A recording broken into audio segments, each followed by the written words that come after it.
какие правила безопасности при покупках в интернете вы знаете и пользуетесь?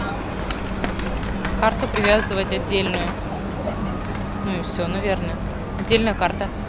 И у проверенных продавцов, магазинов. Не надо указывать свои карты, по-моему, контактные данные, личные информации, вот такое.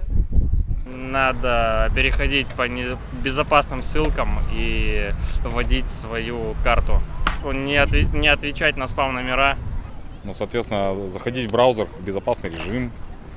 Ну, понятно, да, там личные данные, ну, пароли, соответственно, свои, опять же, не сохранять. Ну, либо придумать, соответственно, сложный какой-либо пароль в комбинации, там, латиница, кириллица, там, цифры, символы всякие. Ну, номер карты, соответственно, не писать, там, никакие данные не сообщать. Ну, не знаю, лучше личная встреча, наверное. Как-то так, либо там, ну, Авито, доставка, в принципе, есть такой сервис. Как-то разок пользовался, в принципе, нормально. С Москвы там, товар прислали. В принципе, все нормально, безопасно прошло. Не открывать ссылки непонятные. Не знаю, какие еще. Почту неизвестно, вообще не открывать лишний раз. Да, данные карты не передавать. Ну, телефон свой никому не оставлять.